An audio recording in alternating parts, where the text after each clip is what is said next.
There's a photograph I took when I was 11 years old. It's a picture of an empty refrigerator, just the light bulb glowing, 3 bare shelves, and a single ketchup packet from a fast food restaurant I'd walked to 6 blocks away. I took that photo on day 9. There were 21 days left to go. My mother was in Paris. She was eating croissants, posting selfies in front of the Eiffel Tower, and falling in love with a man who knew I existed and didn't care. She left me $20, a debit card with no PIN, and a sentence I can still hear in my sleep. "You're old enough. Don't be dramatic." I was 11. What happened after she came back, tanned, smiling, rolling 2 designer suitcases through the front door, ended with a CPS officer at our kitchen table and a judge's signature on a custody order. But I'm getting ahead of myself. Before I go on, if this story speaks to something real in your life, take a moment to like and subscribe. Drop a comment with where you're watching from and what time it is there. I always read them. My name is Elise. I'm 24 now. Let me take you back to a Tuesday in June, the day my mother handed me a $20 bill and walked out the door for 31 days. But first, before I take you back to that summer, you need to understand something. By the time I was 24, I had built a life that didn't include Jeanine Holt. Not because I hated her, because I finally had air to breathe. I worked as an administrative assistant at a pediatric clinic on the east side of town. Small office, good people, decent insurance. I lived in a studio apartment with a window that faced a parking lot, which sounds depressing until you've spent a month in a house where the power got cut and the only light came from birthday candles. A parking lot with a working street lamp? That's luxury. My mornings were simple. Coffee, toast, bus to work. I answered phones, filed charts, scheduled appointments for kids who had parents that actually showed up. There's an irony there I didn't appreciate at first. It was a Thursday in October when everything cracked open again. I walked out of the clinic at 5:15, keys in hand, already thinking about the leftover pasta in my fridge. And then I saw her, a woman standing next to my car in the parking lot. Thinner than I remembered. Hair dyed a shade of blonde that didn't quite match her roots. Clothes that looked like they used to be nice. Maybe 2, 3 years ago. It took me a full 4 seconds to recognize my own mother. She smiled. That smile. The one that always meant she needed something. "Hi, baby. You look so grown up." I stopped walking. 3 meters between us. My keys bit into my palm because my hand was shaking and I hadn't noticed until right then. She tilted her head, softened her voice, a move I'd seen 1,000 times. "I wouldn't come all this way if it wasn't important, Elise. You know that." I didn't know that. What I knew was that the last time this woman stood near me, I weighed 67 pounds and a judge had to intervene. But she wasn't done talking. Her second sentence told me everything. "I need your help with something. It won't take long." 13 years of silence, and she opened with a favor. I should have gotten in my car and driven away. I know that now. But there's a thing that happens when you grow up invisible. When someone finally looks at you, even the wrong someone, your body freezes before your brain catches up. I didn't invite her to my apartment. That much I managed. We walked to a coffee shop 2 blocks from the clinic. I ordered black coffee. She ordered a vanilla latte with oat milk and extra foam, then smiled at the barista like they were old friends. She started with small talk. My job, my apartment. "Oh, you look so healthy, so pretty." Compliments that arrived 13 years too late, wrapped in a voice that hadn't earned the right to deliver them. I waited. It didn't take long. Jeanine was applying for a position at an assisted living facility. Something in patient care. The background check had flagged her. A record in the state central registry. Child neglect, substantiated. Her file. My name. She couldn't get hired. She leaned forward. Lowered her voice like she was sharing a secret instead of asking me to erase one. "All I need is for you to write a letter. Just say the situation was exaggerated, that you were fine. Then sign the expungement request. It's a simple form, Elise." She stirred her latte, eyes steady, waiting. And then she said the thing. "You owe me, Elise. I gave you a roof over your head for 11 years. I made mistakes, fine, but you're not the only one who's suffered. I stared at the foam swirling in her cup. And for a moment I wasn't 24 anymore. I was 11, standing in front of an open refrigerator with nothing inside but a light bulb and a ketchup packet. The smell of a house that no one had lived in properly for weeks. She said, mistakes, the way someone says, traffic. Like it was just something that happened to her. I left the coffee shop without answering her. Didn't explain, didn't argue. Just stood up, dropped $4 on the table for my coffee, and walked out. I could feel her staring at my back through the window as I crossed the parking lot. But I didn't turn around. I drove home. Sat on the kitchen floor with my back against the cabinet. Stayed there for maybe 20 minutes, just breathing. Then I opened the bottom drawer of my desk. Under the tax folders and the apartment lease, there was a notebook. Floral cover, faded pink and yellow, the spine cracked in 3 places. I hadn't touched it in years. Next to it, a USB drive the size of my thumb, tucked inside a sandwich bag. I picked up the journal, opened it to the first page. The handwriting was small, pencil. The letters tilted slightly to the right the way a child's hand does when she's pressing too hard because she's trying not to shake. Day 1. Mom left. $20. I read that line 3 times. Jeanine wanted me to say the truth was exaggerated. She wanted me to write a letter telling the state of Ohio that a 31-day absence and $20 was a misunderstanding. So let me tell you the truth, day by day. Exactly as I wrote it. This journal saved my life, and it destroyed hers. But before I take you back to that June, you need to understand why I didn't call anyone. Why a girl who could write in a journal every night and walk 6 blocks to a dollar store couldn't pick up a phone and ask for help. The answer is simple. And it's the worst part of the whole story. I was more afraid of being rescued than being hungry. My mother made sure of that. To understand Jeanine, you have to picture her the way everyone else saw her. Pretty. Put together. Always the first to laugh at a dinner table. She had this talent for walking into a room and making everyone feel like they'd been waiting for her. At parent-teacher conferences, the rare ones she attended, teachers loved her. "Your mom is so sweet," they'd say. I'd smile. Sure. Sweet. At home, Jeanine was a different frequency. Not loud, not violent. Just absent. Like she was always mentally standing in another room, looking at a version of her life that didn't include me. She told people she was a single mom. She told them she sacrificed everything. And if you only saw the outside, you'd believe it. She worked at a real estate office answering phones. Came home tired. Reheated whatever was cheapest. That part was real. Being a single parent is brutal, and I won't pretend it isn't. But here's what the outside never saw. When I was 8, I got a fever that lasted 4 days. Jeanine had a friend's birthday party on day 2. She left a pot of soup on the stove, already cold, and told me to take the medicine on the counter. "Don't call me unless it's an emergency," she said, "and a fever isn't an emergency, Elise." When the school scheduled parent conferences, she didn't show. I told my teacher my mom worked the night shift. She didn't. She just didn't want to go. I heard her on the phone once, talking to a coworker. "Being a single mom is the hardest job in the world," she said. She laughed after she said it. That easy, charming laugh. I was eating dinner alone in the kitchen when I heard it. Cereal, because there was nothing else. She knew it was hard. She just didn't want to do it. "I work all week so you can eat, Elise. You could at least not make me feel guilty for wanting one night out." That was her favorite line.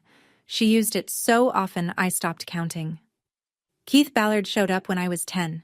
He sold insurance for a mid-size firm, drove a silver sedan he kept spotless, wore polo shirts on weekends and smelled like department store cologne. He wasn't mean to me. That would have been easier to explain. He just didn't see me. I was furniture, a lamp in the hallway, something Jeanine had to step around on her way to the life she actually wanted. Every plan he made was, we should. We should try that new Italian place. We should drive to the coast this weekend. We should book that wine tasting.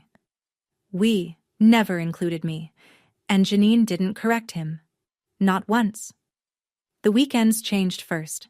Friday afternoon, Jeanine would start getting ready. Curling iron, nice blouse, perfume that smelled like gardenias. Keith's engine would rumble in the driveway at 6. Door would close. I'd hear the car pull away. Then nothing. Until Sunday evening. At first, she asked our neighbor, Mrs. Pritchard, 3 doors down, to check on me. A retired woman with cats and a bird feeder. She'd knock Saturday morning, ask if I needed anything, bring a muffin sometimes. But after a few months, Jeanine stopped asking her too. I was 10 years old, alone from Friday night to Sunday night. I learned to make ramen, to set an alarm, to lock the deadbolt twice. One evening, Jeanine forgot to pick me up from school. Just forgot. She and Keith were at dinner somewhere. I sat on the bench out front for 2 hours while the sky turned dark, and the security guard finally called her. She pulled up smiling, told the guard, "Oh my God, work was crazy today. I'm so sorry." In the car, silence. Not one word, not one apology. The engine hummed.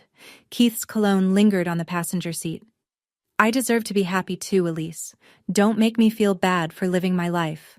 I started writing in a journal that fall. Not because anyone told me to, because if I didn't write it down, I'd start believing none of it was real. There was one person in the world who made me feel like I existed. My grandmother, Ruth Perry.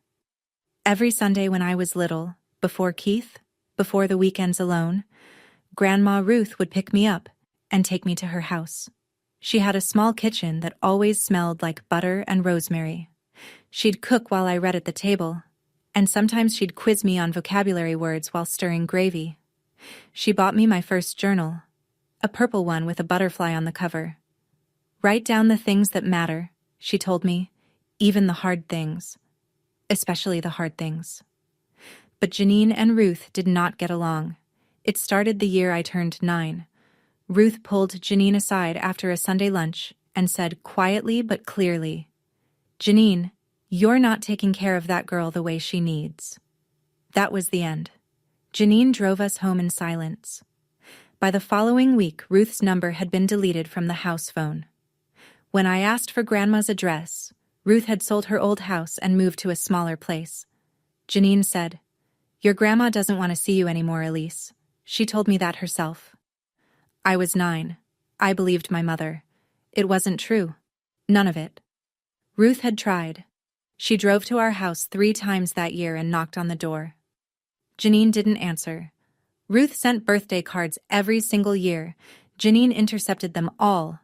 I found this out much later, and when I did, something inside me cracked in a place I didn't know I'd been holding together. 3 knocks on our door. I can picture it. The doorbell ringing once, twice, 3 times. Then silence. Ruth standing on the porch with a card in her hand, waiting for a door that would never open. "Your grandma is toxic, Elise. She wants to control everything. That's why I had to cut her off. For us. For us." She always said us when she meant herself. "The last piece you need before I take you into that summer is the lock Jeanine put on my silence." I was 10. My teacher that year, Mrs. Goodwin, had noticed something. I brought the same lunch every day. A peanut butter sandwich on white bread. Nothing else. One afternoon she asked gently, "Elise, does your mom pack your lunch, or do you make it yourself?" I almost told her the truth. Almost. But I caught myself and said my mom was just really busy. Mrs. Goodwin nodded. Let it go. That night I made the mistake of mentioning it, just casually. "My teacher asked about my lunches today." Jeanine's face changed. Not angry. Scared. The kind of scared that has nothing to do with your child and everything to do with yourself. She sat me down at the kitchen table, grabbed my wrist, not hard enough to bruise, hard enough to hold. "If you ever tell anyone what happens in this house, they will take you away. Do you understand? You will go to a group home. No birthday, no Christmas. No one will want you. Is that what you want, Elise?" I shook my head. "Good. Then we keep our business in this house. That's what families do." That was the lock, and I carried it in my chest for years. 2 months later, Jeanine came home glowing. She and Keith had booked a trip. 4 weeks in Europe, Paris, Rome, Barcelona. She showed me the itinerary on her phone like she was showing me a report card. I said, "What about me?" She barely looked up. "You'll be fine. You're practically a teenager." She didn't call Grandma Ruth. Didn't ask Mrs. Pritchard. Didn't arrange anyone. June 3rd. A Tuesday morning. Jeanine zipped 2 red suitcases, left a $20 bill on the kitchen counter next to a debit card I didn't have the PIN for, and walked toward the front door. She didn't hug me. She didn't look back. "There's food in the freezer. Don't answer the door for strangers. And Elise, don't be dramatic." The sound of those suitcase wheels rolling across the tile. Then the door. Then the car engine. Then nothing. 31 days of nothing. I stood at the window and watched her car turn the corner. I waited for brake lights. For the car to stop. For her to realize what she was doing and come back. The street went empty. I turned around. The house had a sound I'd never noticed before. The hum of the refrigerator. The tick of the wall clock. And underneath all of it, a kind of silence that presses against your ears. The silence of a place with no one else in it. I opened the fridge. Half a carton of milk, a few slices of processed cheese still in the plastic, a squeezed bottle of mustard, 1 packet of ramen on the shelf above the stove. In the freezer, 3 boxes of store-brand pizza, the kind that costs $1.99 each. I sat down at the kitchen table and counted. $20. The dollar store 6 blocks away sold ramen in packs of 4 for $1. Peanut butter, $1.50. Bread, $1. If I ate 1 meal a day, I could stretch the cash to maybe 10 days. That left 21 days with no plan. I didn't write in my journal that first night. I just lay in bed and listened to the house breathe. Day 2, I walked to the grocery store on the corner, a real one, not the dollar store, and tried the debit card. The machine asked for a PIN. I guessed Jeanine's birthday. Wrong. I tried the year I was born. Wrong. I tried 1, 2, 3, 4. Wrong. The screen locked me out. The cashier gave me a look that still lives somewhere in my stomach. I walked home with nothing. Day 3, I opened my journal. Day 3. I ate cereal without milk. The milk went bad. I poured it down the sink, and the smell made me gag. Mom didn't call. She didn't call on day 1 either. I checked the phone twice. No signal. The phone doesn't work. I wrote because if I didn't write, I would cry. And if I started crying, I was afraid I wouldn't be able to stop. I wasn't scared yet. Not the real kind. That came on day 7. Day 5. I knocked on Mrs. Pritchard's door. 3 knocks. Waited. 3 more. Waited. Her car wasn't in the driveway. Her blinds were drawn. I tore a page from my journal and wrote a note. "Mrs. Pritchard, this is Elise from 2 doors down. Can you please call me when you're back?" I slid it under her door and walked home. She never called. I found out later she was visiting her son in Michigan. Gone the whole month of June. My one neighbor. Gone. Day 6. I picked up the house phone. I already knew, but I did it anyway. Held it to my ear. Nothing. No dial tone. No static. Just dead plastic. I pressed it to my ear 7 times that day, like maybe the 7th time would be different. Jeanine hadn't paid the phone bill. Maybe she forgot. Maybe she didn't. I could have walked somewhere. The police station was maybe 12 blocks away. I knew where it was. I'd passed it on the school bus. I put my shoes on. I stood at the front door with my hand on the knob, and I heard her voice. "They will take you away. Group home. No birthday, no Christmas. No one will want you." I took my shoes off, sat on the floor, stayed there until the light through the curtains turned orange. That night, I opened the laptop. Jeanine's old desktop computer that she'd left because it was too heavy to take. The Wi-Fi was dead, but sometimes, if I sat near the back wall of the kitchen, a faint signal leaked in from a neighbor's unsecured network. Enough to load one page if I waited long enough. I checked Jeanine's bank account. The joint one. The one my name was technically on. The one the locked debit card was connected to. Balance. $0. She'd withdrawn the last $40 before she left. Day 7. I'm scared, but I can't tell anyone because then everything will get worse. I have $11 left. $11. 24 days to go.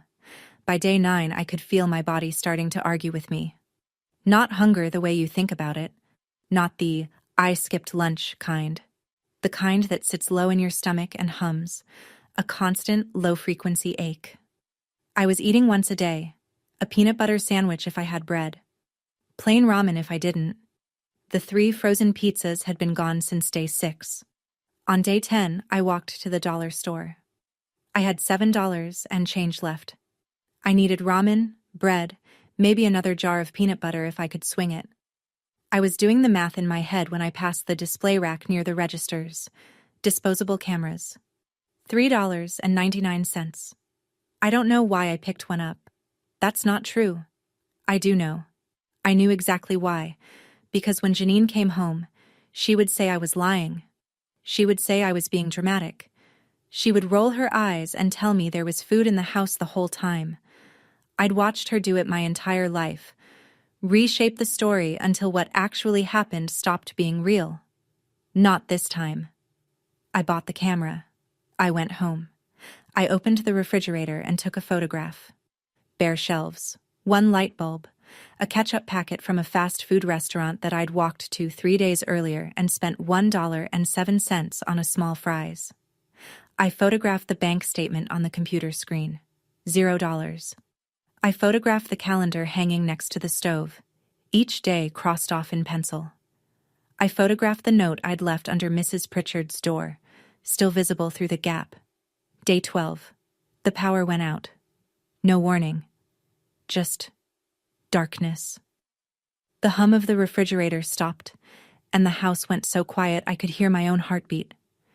Jeanine hadn't paid the electric bill either. I found a box of birthday candles in the junk drawer. 12 left from my 10th birthday. The only birthday she'd bothered with a cake. I lit one. Sat at the kitchen table with my journal. The candle made my shadow huge on the wall. Then I remembered the computer had a webcam, and the UPS battery backup still had a charge. I opened the laptop. Hit record. I didn't plan what to say. I just talked. Day 12. It's dark. The lights went out. I'm talking to the camera because there's no one else. The file saved to the hard drive. I didn't know what it was worth. I just didn't want to be alone in the dark without a voice, even if it was my own. 4 birthday candles left. I discovered the church on day 13. 4 blocks south, past the laundromat and the auto parts store. A brick building with a hand-painted sign that read, Community Meal, Saturdays 11 a.m. I'd walked by it 100 times on school days and never once paid attention. I showed up that Saturday at 10:50, stood at the end of a line that stretched along the sidewalk. Nobody asked my name. Nobody asked why an 11-year-old was standing in a food line alone. I was tall for my age. Maybe they assumed I was 13, 14. Maybe they just didn't want to make it worse by asking. A woman in a green apron handed me a paper bag. Bread, 2 cans of soup, an apple. She smiled at me. A real one. Not Jeanine's smile. I almost cried right there on the sidewalk. I held it together by biting the inside of my cheek so hard I tasted copper. Saturday.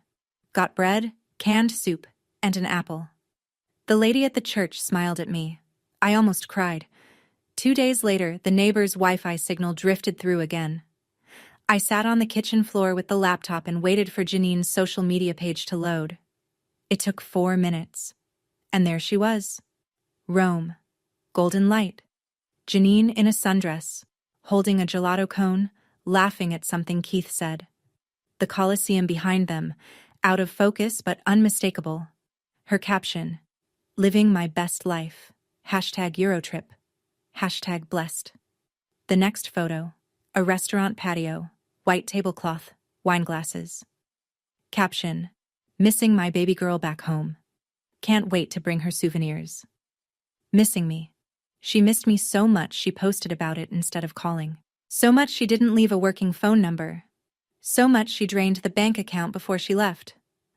I didn't cry, I took a screenshot. Day 17. Mom posted pictures. She wrote, "Blessed.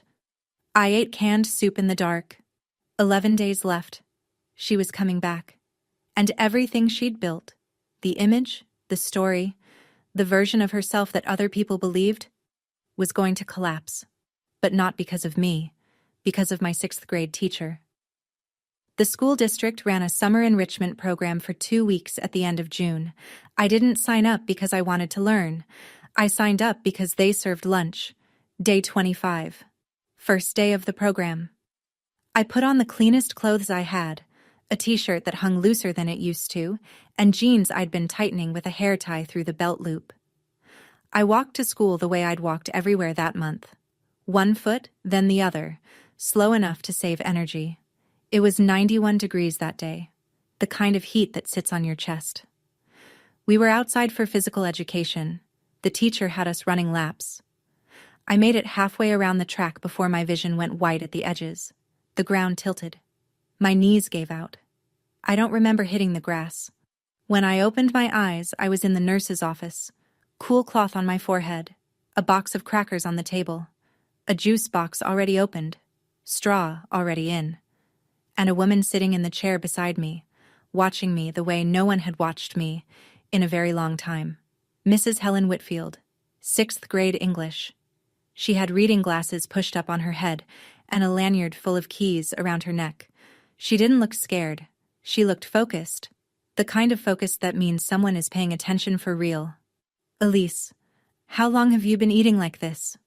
I reached for the crackers instead of answering. She waited. Then, quieter.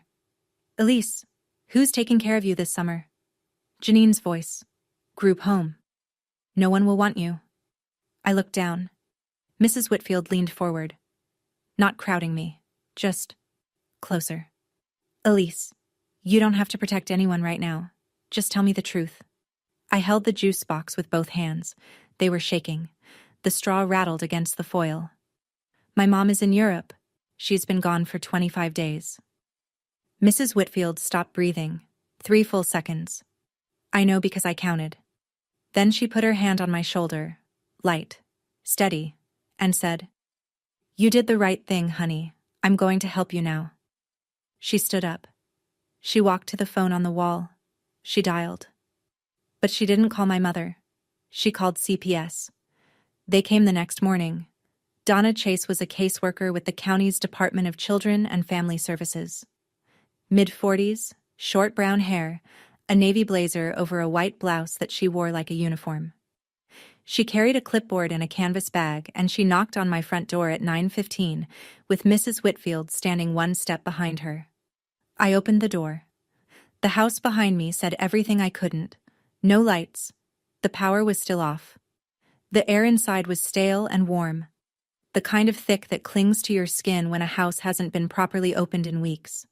The kitchen counter had 3 empty cans of soup lined up next to the sink. The trash hadn't been taken out because I couldn't reach the dumpster lid in the alley. Donna Chase didn't gasp. She didn't say, "Oh my God." She just walked through the house slowly, the way someone does when they're reading a room the way you read a page. She opened the refrigerator. She looked at the calendar. She noted the crossed-off days, 26 X marks in pencil. Then she turned to me. "Elise, do you have any records? Anything you wrote down or saved?" I went to my bedroom and came back with the journal, the floral one, faded pink and yellow. I handed it to her.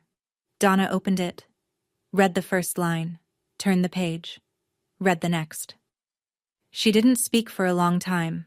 She just kept turning pages, each one dated, each one written in careful pencil by a child who had no one to talk to except a notebook. When she looked up, her eyes were red. I showed her the disposable camera. 22 exposures. I showed her the folder on the laptop. The webcam recordings.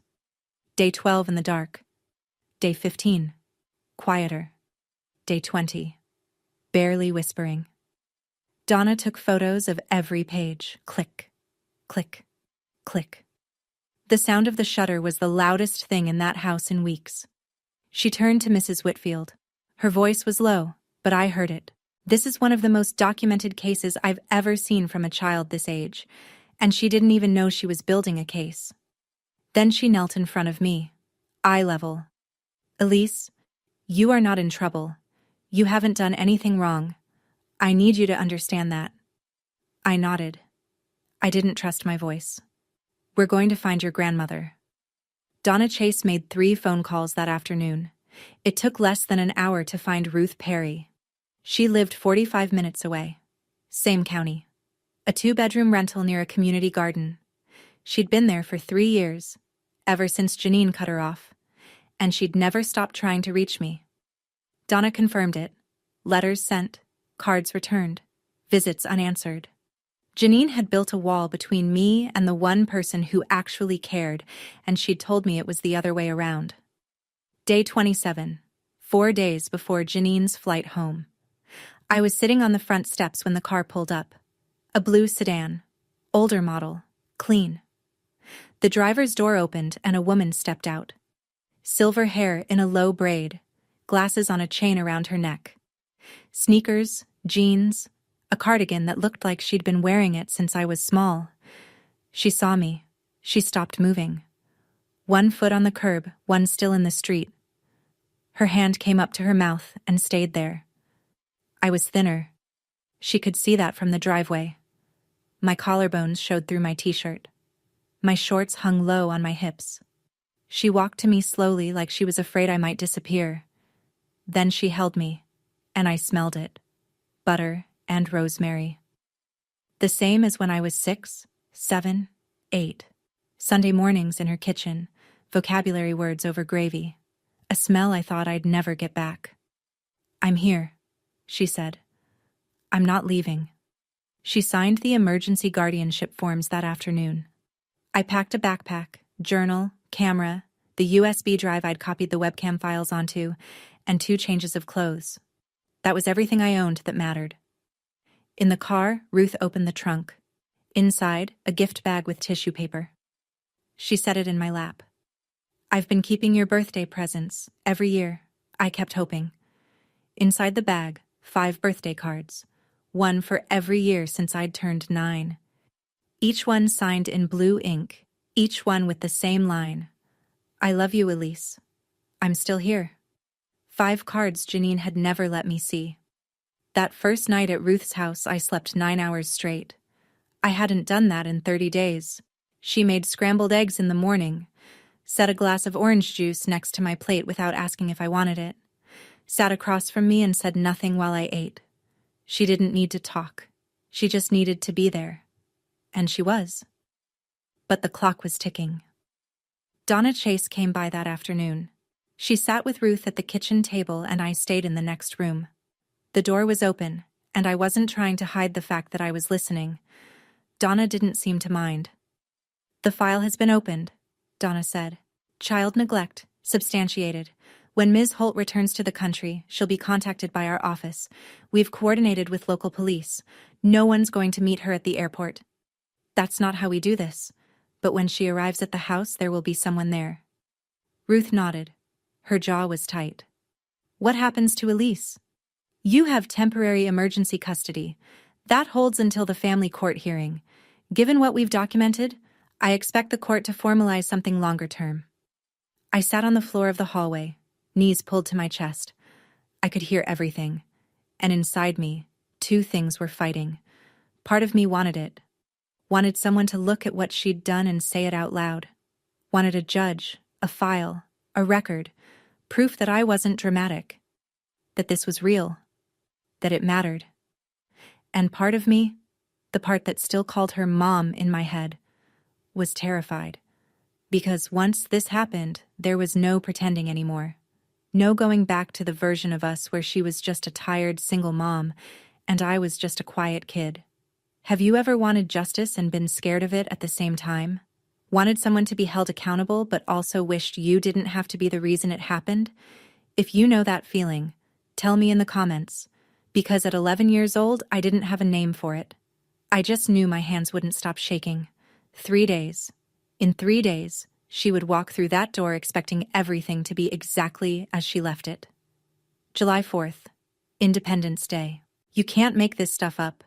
Jeanine's flight landed at 4:17 in the afternoon. I know the exact time because Donna Chase called Ruth to confirm.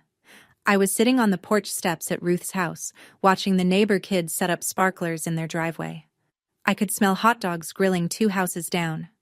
Somewhere down the block, someone set off a bottle rocket and a dog barked. Inside, the phone rang once. Ruth picked it up. I heard her say, "Understood. Thank you." She came to the screen door. "Donna says they're in position.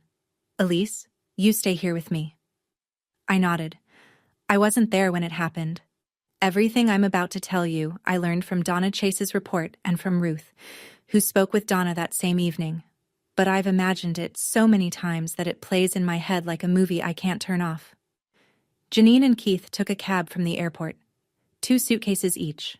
Designer stuff. Matching luggage sets they'd bought in Barcelona. Jeanine's skin was tan. She had new sunglasses pushed up on her head. She was laughing about something when the cab pulled up to the house. Keith pulled the bags out of the trunk. Jeanine walked up the driveway, keys already in her hand. She might have noticed the unmarked sedan parked 2 houses down. She might not have. She unlocked the front door, stepped inside, called out like she always did when she came home from work and expected me to be waiting. "Elise, I'm home." The house answered with the same silence I'd been living in for 31 days. She kept walking. She turned the corner into the kitchen, and she stopped. Donna Chase was sitting at the kitchen table, not standing, sitting, calm. Hands folded on a manila folder. Beside her, the journal, my journal, open to a page near the middle. Next to it, a row of photographs laid out in order. The refrigerator, the calendar, the bank statement at $0, a still frame from the webcam. Me, sitting in the dark, lit by the glow of a laptop screen, ribs visible through my shirt. A uniformed officer stood near the back door, quiet, arms at his sides. Donna looked up. "Ms. Holt, please come in." Jeanine didn't move. I imagine this is the moment her brain tried to rewrite the scene. Tried to find the version where this made sense, where she was still the protagonist, where there was an explanation that ended with her being right. She couldn't find one. 3 seconds of absolute silence. No one breathed. The only sound in that kitchen was the hum of the refrigerator, the same one I'd listened to for 31 nights. Donna had called the electric company 2 days earlier to restore the power. The house was lit. Every detail visible. Jeanine's suitcase hit the floor. The handle clattered against the tile. No, this can't be happening." Donna's voice didn't change. Flat. Professional. The kind of calm that sounds louder than shouting. "Ma'am, please sit down. We have some questions." Behind Jeanine, Keith appeared in the hallway.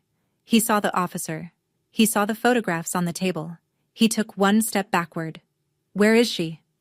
Jeanine's voice cracked, but it wasn't worry. I know what her worry sounds like. I'd never heard it directed at me.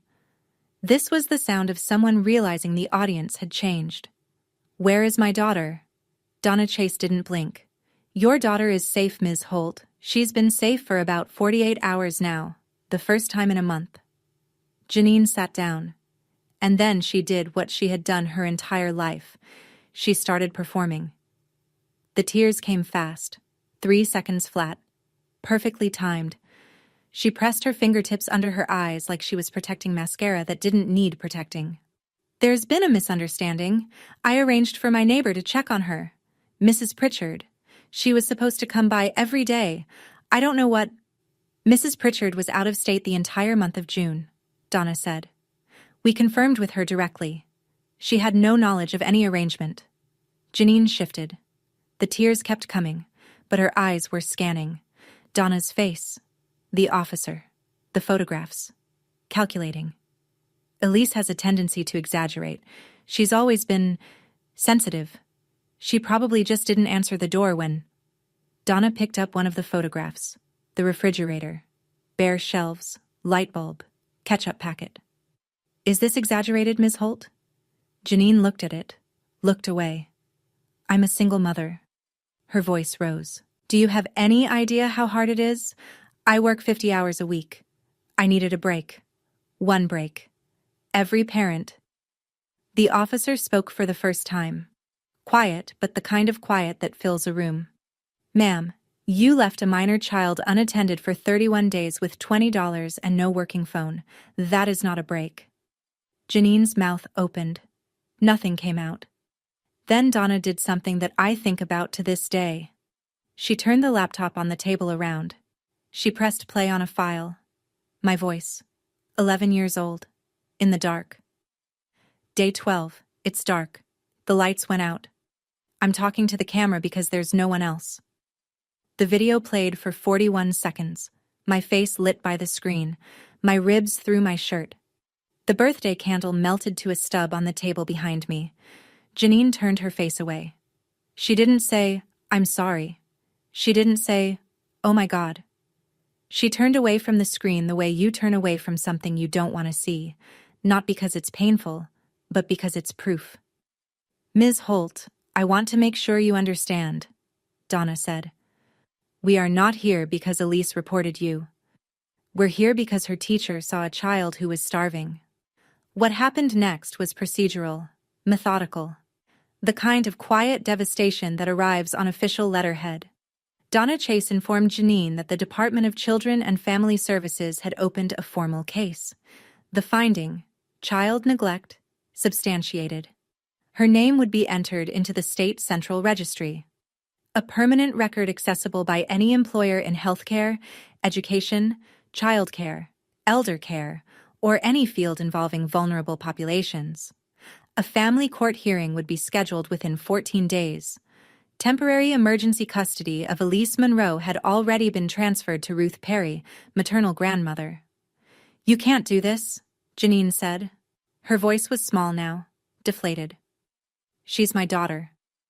The court will determine that, ma'am. Keith stood in the hallway the entire time. He hadn't sat down, hadn't spoken since they'd arrived. Now Donna turned to him.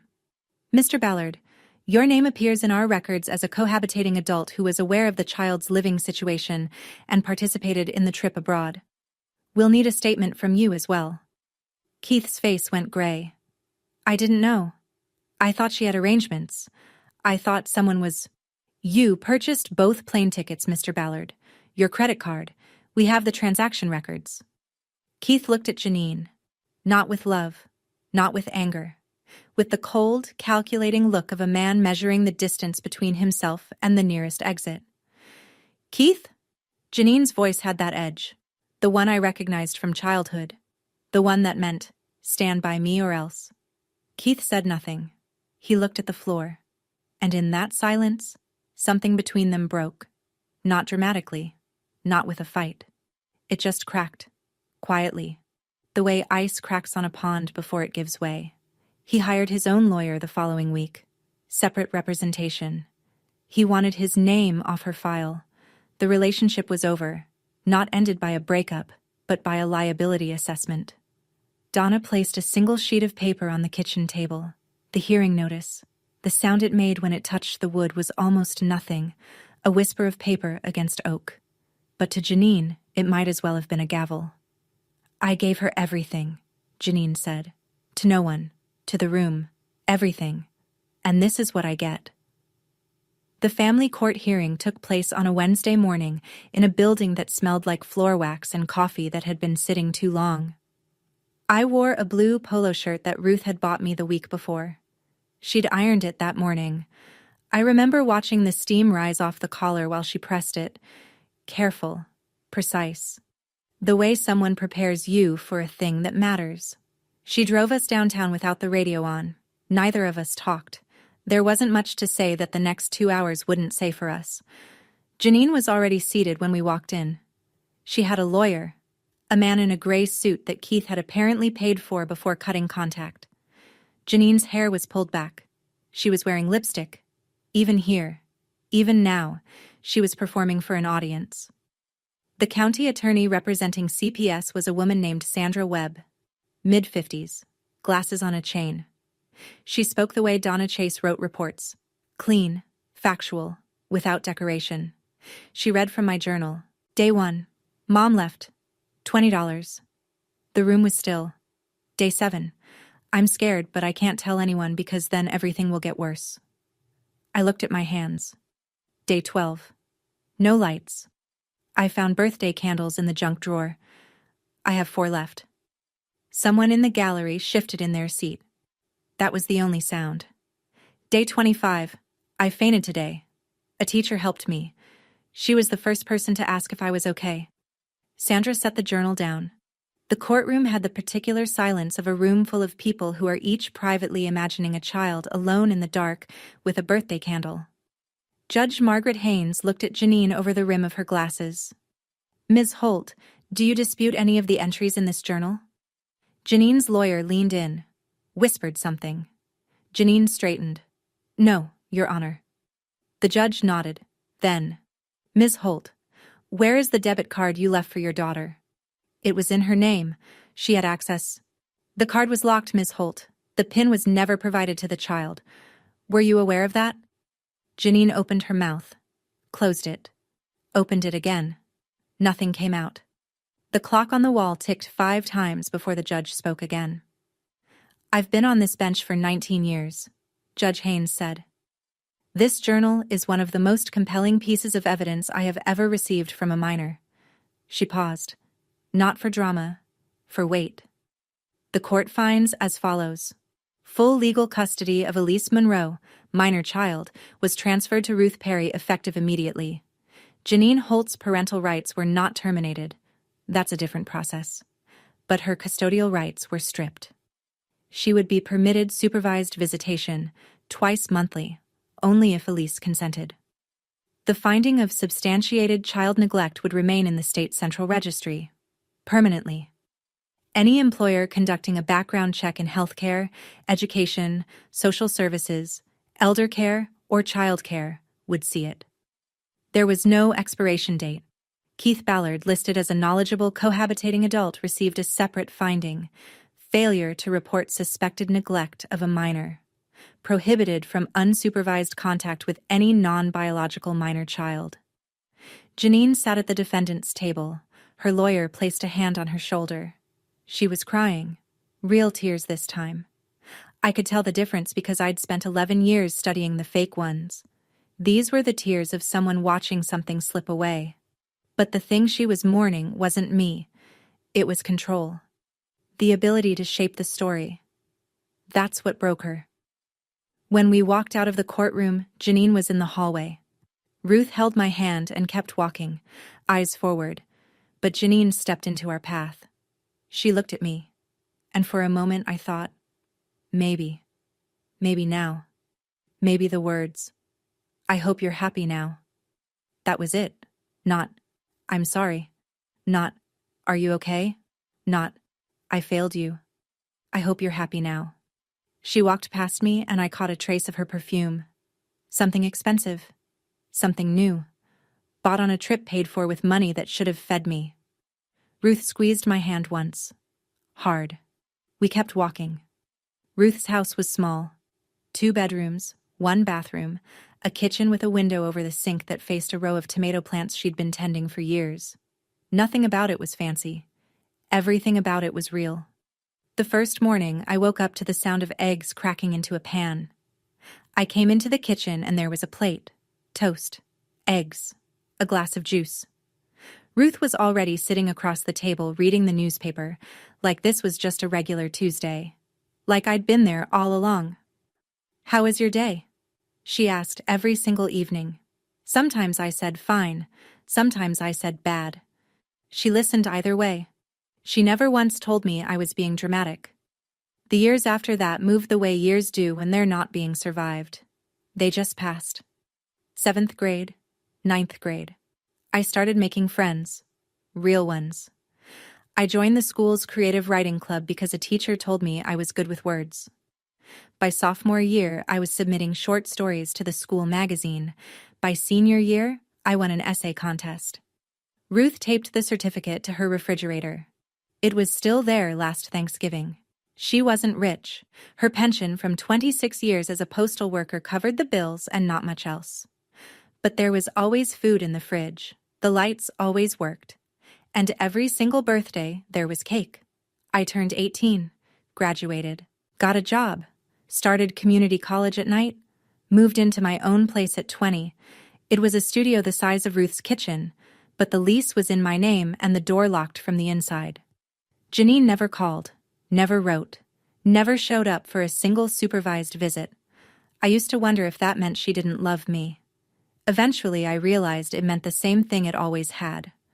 I was only useful to her when I served a purpose. At 22, I got the job at the pediatric clinic, filed charts, answered phones, helped nervous parents check in their kids. I hadn't opened the journal in years. It sat in my desk drawer, quiet, the way a fire alarm sits on the wall. You don't think about it until you need it. Then, on a Thursday in October, Jeanine was standing next to my car, and I understood. The alarm was about to go off again. I thought she'd take the hint. After I walked out of that coffee shop without a word, I thought, that's it. 13 years of nothing, and now she'll go back to nothing. Jeanine had always been efficient about cutting people off. I'd watched her do it to Ruth, to friends, to coworkers.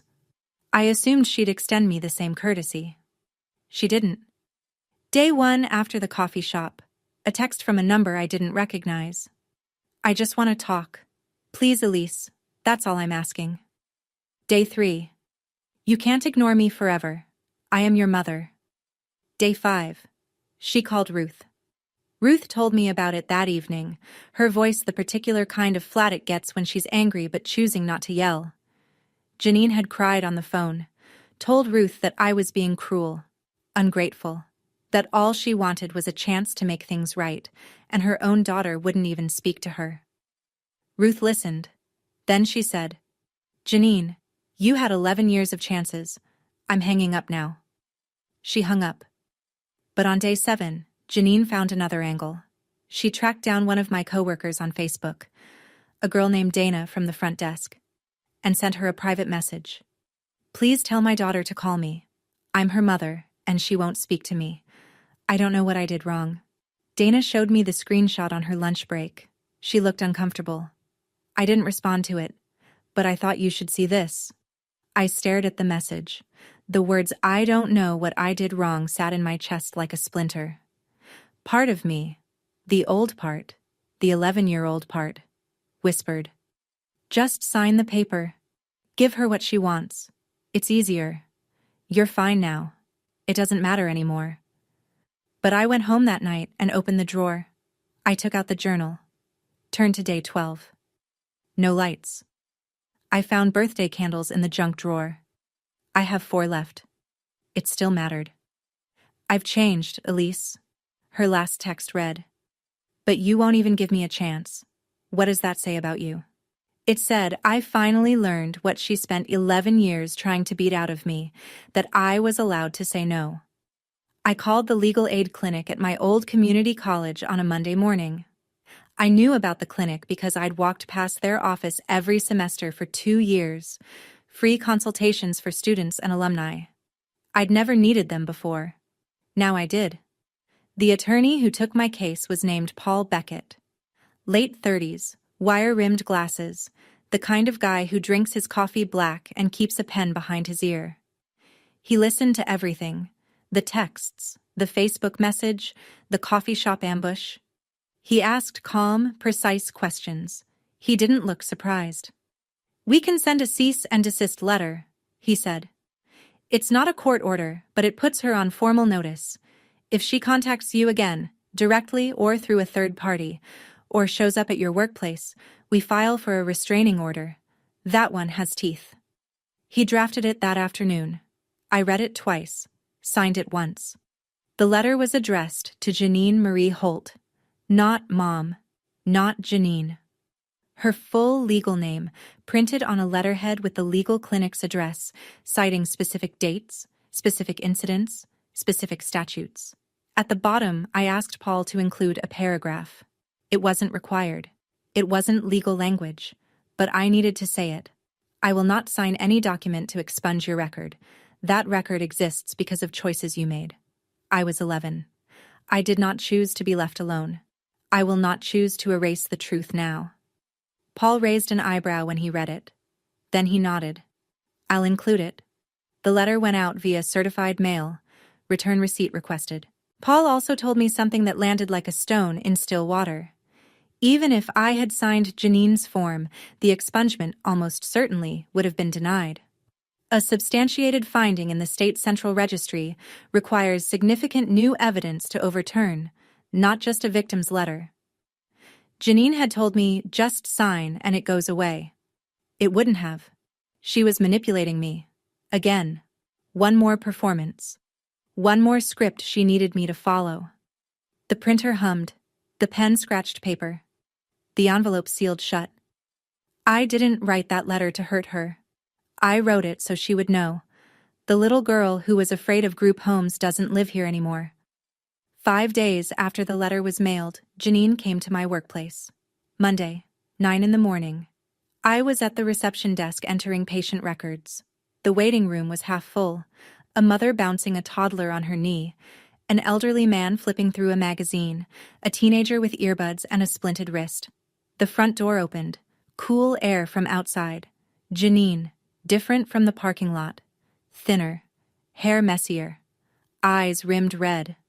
But that could have been real or rehearsed. She wore a wrinkled coat and sneakers that didn't match her purse. She looked like someone losing a fight with her own life and blaming the referee. We need to talk, right now. I'm not leaving until you listen to me. The toddler's mother looked up. The teenager took one earbud out. I stood. Here's what I did not do. I did not shout. I did not cry. I did not apologize. I did not reach for the phone. I spoke at the same volume I use when I tell a parent their child's appointment has been moved to Tuesday. Jeanine, you were sent a cease and desist letter 5 days ago. You are at my workplace. I'm going to ask you one time to leave. Don't call me Jeanine. I am your mother. I looked at her. Directly. The way I couldn't when I was 11. The way I'd spent 13 years learning how to. A mother does not leave her 11-year-old alone for a month with $20 and no phone. You lost that title in a courtroom 13 years ago. The waiting room went silent. The mother holding the toddler pulled her child closer against her chest. The old man lowered his magazine. The teenager stared. Nobody moved. Jeanine stood in the center of that silence with her mouth open and nothing coming out. My office manager, Linda, appeared from the back hallway. She'd heard everything. She positioned herself between Jeanine and the reception desk, arms crossed. Ma'am, I need you to leave, now, or I'm calling the police. Jeanine looked around the room, every face, looking for someone who would take her side. The mother, the old man, the teenager. Nobody moved. She turned, walked out. The glass door closed behind her with a soft pneumatic hiss. I sat down. My hands were steady. My heart was not. But I didn't need it to be. I didn't raise my voice.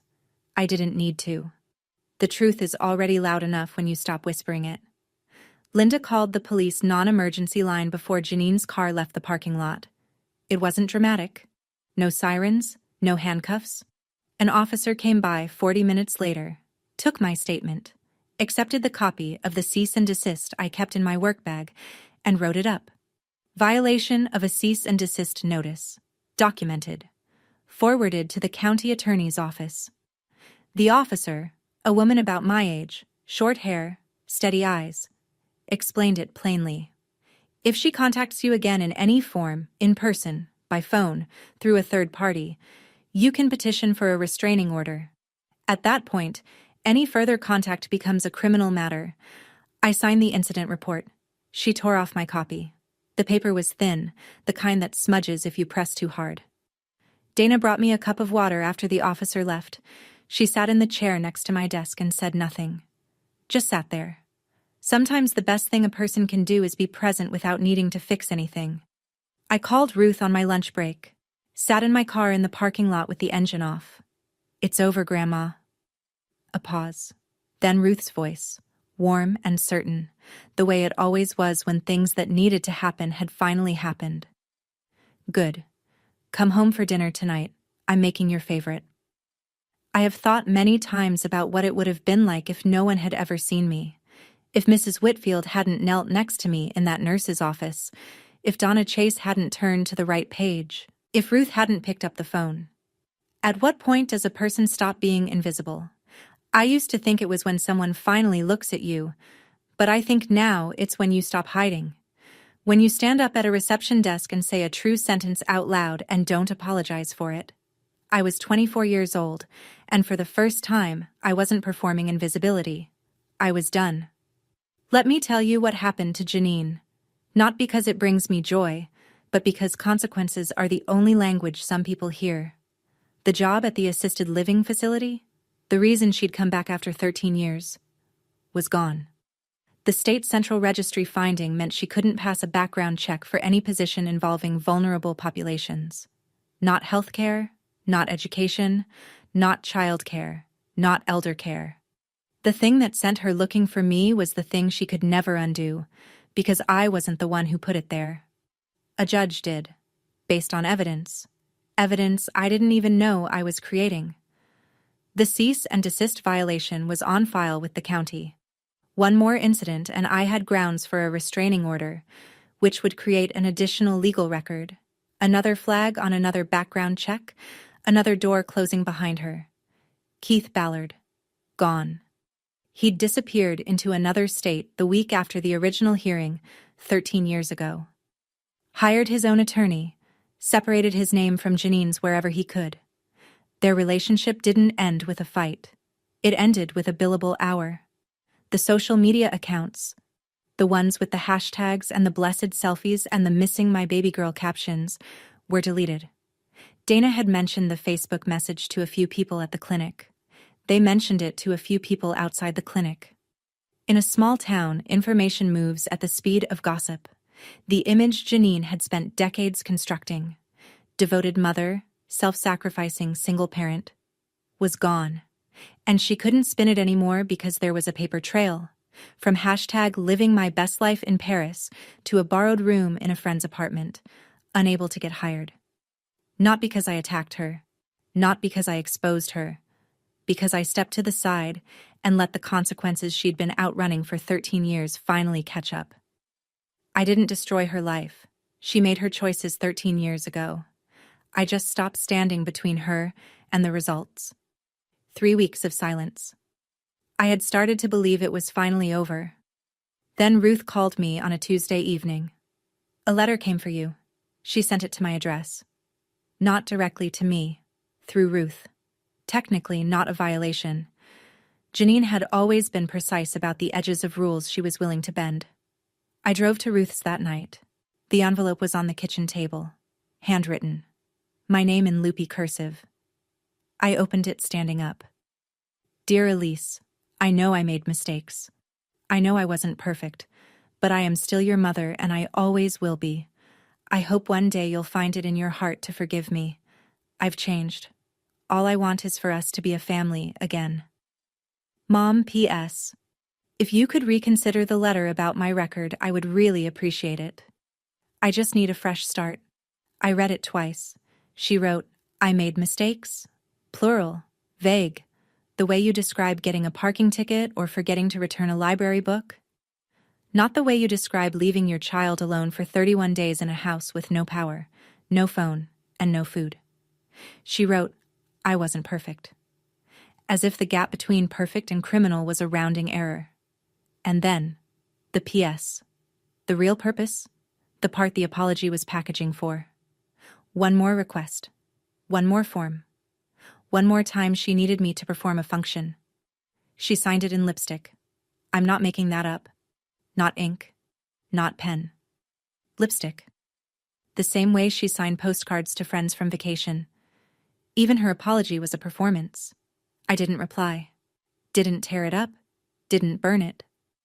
I folded the letter, slid it back into the envelope, and placed it in the desk drawer. Next to the journal. Next to the USB drive.